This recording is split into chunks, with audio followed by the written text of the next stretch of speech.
Welcome to the Talkin VAWLS Network. My name is Boogie Bentley. Transfer portal season is here. I told you guys to get ready. I told you to buckle up because a lot of names are starting to pop into the portal, and it's not even officially open yet. Going to be opening on December the 4th, but a lot of players are declaring their intentions to enter the portal. Some of those are positions of need. Some of those are guys that you guys are tagging me on Twitter, and you're saying, Boogie, we got to drop the bag on this one. And that seems to be a common theme, right? Whether it's transfer portal guys, whether it's recruiting guys in high school, maybe even recruiting some guys like Cooper Mays, Javonte Spraggins to come back for an extra COVID year. Everybody is talking about dropping the bag. What does that mean? We're going to get into it. We're going to talk about it. Going to talk about a couple of kids here on this video today. First and foremost, South Carolina wide receiver Juice Wells has declared his intentions to enter the transfer portal. Man, oh man, South Carolina's roster is just being depleted. And I wonder if this decision maybe has something to do with Spencer Rattler declaring for the NFL draft. But Juice Wells transferred to South Carolina from James Madison after the 2021 season.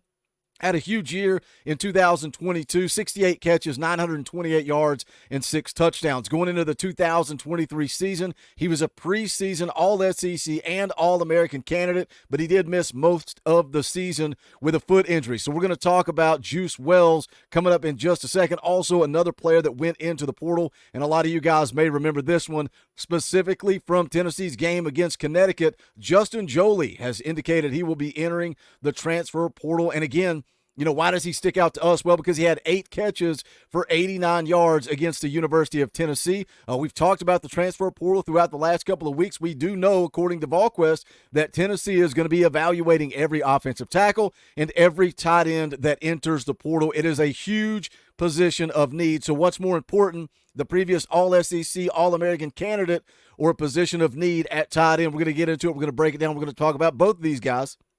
But as always, you guys know what to do. Smash the thumbs up just below this video. It is quick, free, and easy. It helps this channel. I would greatly appreciate it. Also, if you're new to the Talkin VAWLS Network, welcome. We're not experts. We're not insiders. We're not media. We don't talk at you here. We talk with you. This channel is for the fans, by the fans. If you like what we do, make sure you subscribe. Click that bell for notifications. You're not going to miss out when we go live, when we drop a video. Going to be live again tomorrow night, Friday night at 7:30 p.m. Eastern Time.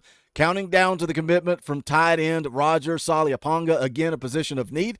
It's between Tennessee and Oregon. We'll be live at 7:30, taking you all the way up to that commitment. And then on Saturday, we're going to get a hangout together. We're going to do a fan call-in watch party for the SEC championship game, so don't miss out on that as well. But let's jump into it. Let's talk about it. Let's start this thing off with Juice Wells. This is an article from Saturday Down South. Says Juice Wells reportedly makes decision on future at South Carolina. The article goes on to say he took to social media a week ago and said that he would not be entering the 2024 NFL Draft and that he will return to South Carolina next year. However, 247 South Carolina site reported Thursday morning that Wells intends to use his final season of eligibility elsewhere and has plans to enter the portal when it opens on December 4th. Now, is this a cash grab? Is this an NIL deal? Is this a bidding war? Is he going into the portal just to make money? You know, we talk about the offensive lineman from Princeton. We talk about the defensive lineman from Harvard. Those are guys looking to step up to the next level, a business trip, get eyes on them. You come play in the SEC, the eyes are on you, right? You have an opportunity to show the league, show the NFL that you can play at an elite level. But a guy like Juice Wells, you're already playing in the SEC. You're already playing at an elite level. So is this fully 100% just a business decision? Article goes on to say there you can see the tweet entering the transfer portal. He turned off his replies to his original post from over a week ago, which you can find below. He says, I'm clearing the air. I'm not playing and I'm not holding out for the NFL draft. I'll be back next year. Well, he didn't say South Carolina in that tweet, so I think their fans are pretty upset about that. It goes on to say that's a rough blow for South Carolina if accurate. Wells missed the majority of this past season due to injury, had just 3 catches for 37 yards and a touchdown. This coming off the 68 receptions, 928 yards and 6 touchdowns a year prior.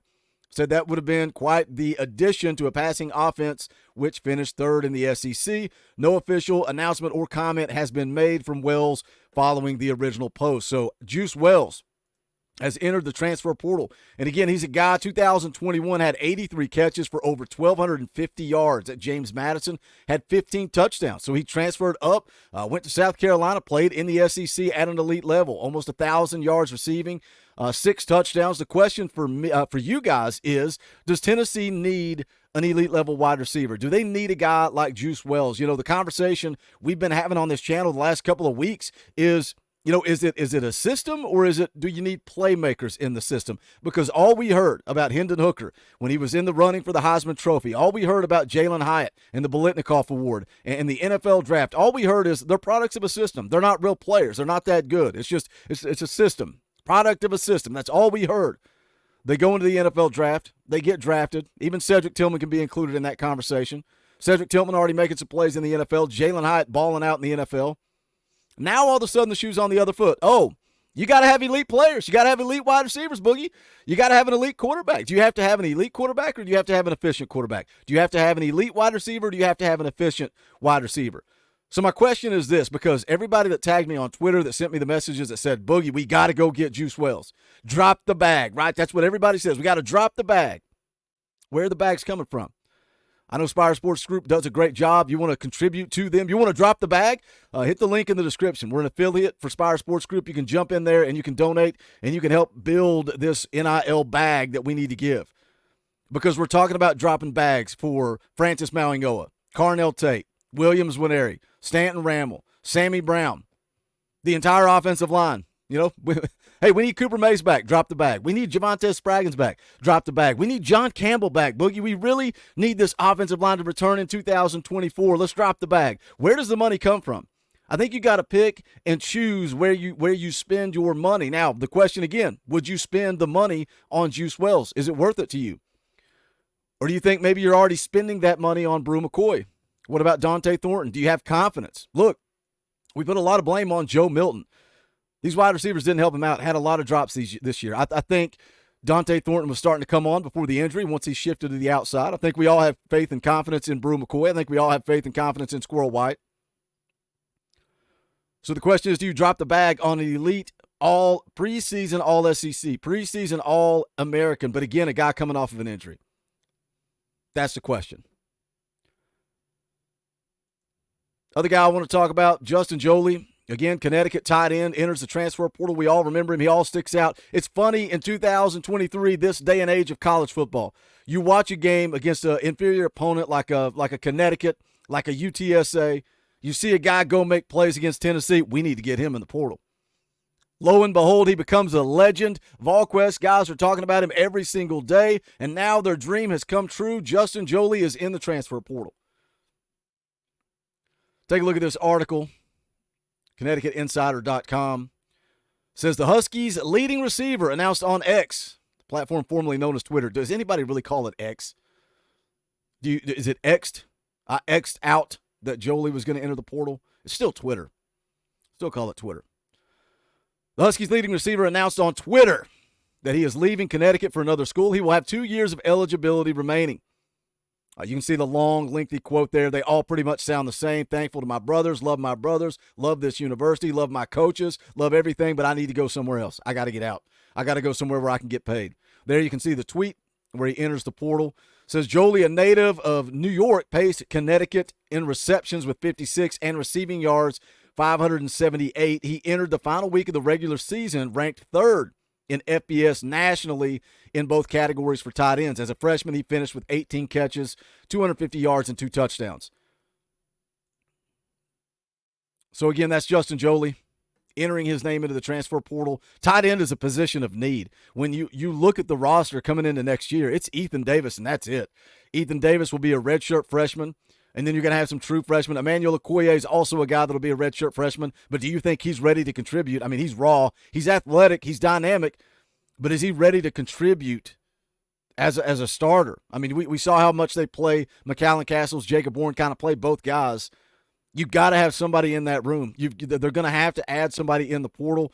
You know, again, you're bringing in Jonathan Eccles is going to be a true freshman, and now you're trying to close on Roger Saliaponga. We'll see how that commitment goes tomorrow, 7:30 p.m. Eastern time, right here on the Talkin VAWLS Network.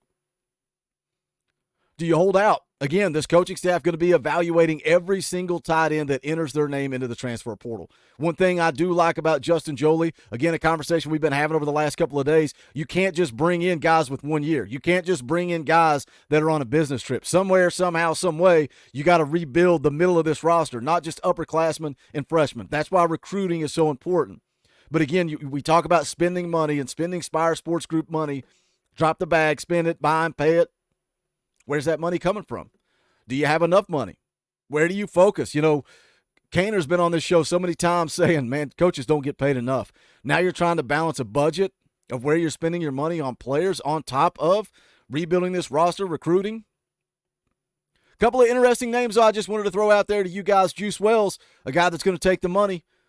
Or Justin Joly, a guy that's looking for playing time and an opportunity to prove himself at a position of need. Tons of stuff for you guys to talk about in the comment section. Let's get into it. Do me a favor and smash the thumbs up on the way out the door. Go check out your Talkin VAWLS merch. You guys know where, bonfire.com/store/Talkin VAWLS. That link is also below the video here in the description. Also want to give a shout out to the members, man. Keep those memberships up to date. I would greatly appreciate it. If you watch these videos, you watch the live streams, you enjoy the community aspect, think about helping us out and just hitting that join button down below. It's right beside subscribe. There's a join button. I also put the link pinned at the top comment.